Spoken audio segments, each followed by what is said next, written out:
Okay, so this is where we were when the video cut off, but we're just about done, folks, don't worry. I just wanted to show you because I wanted to show you my olives.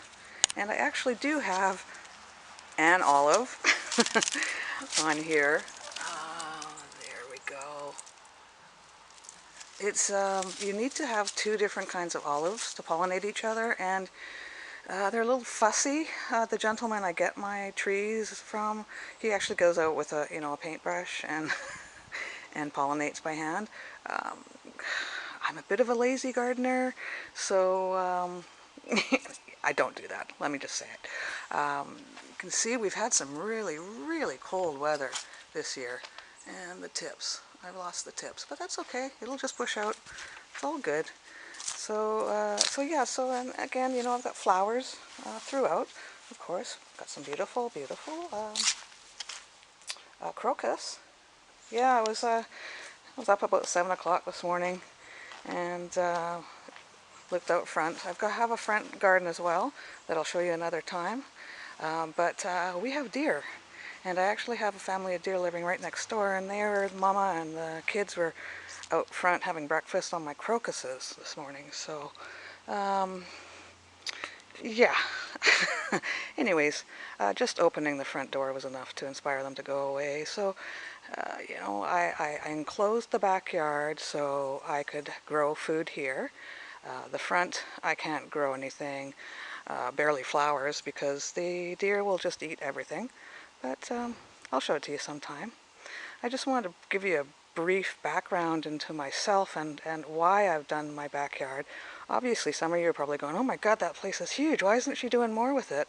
And I'm getting around to it. The last 13 years I spent devoting my life to taking care of my parents, who both had dementia.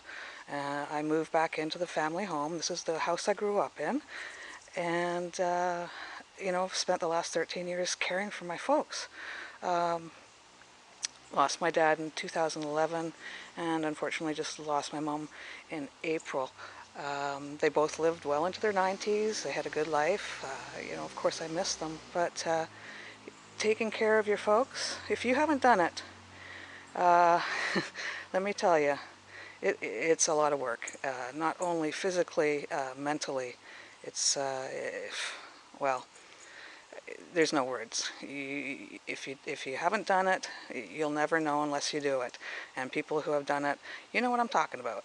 So the reason I went with the fruit trees in the backyard is because it was just a little bit easier. It gave me a chance to do gardening while I was taking care of my parents, but nothing too heavy where it was like I'd have to be coming out here and weeding every day, big beds of vegetables and stuff like that. It would be a lot of work. So now I do a lot of container gardening. Like in the summer, that whole fence along the side there is covered in containers of food. So it's happening.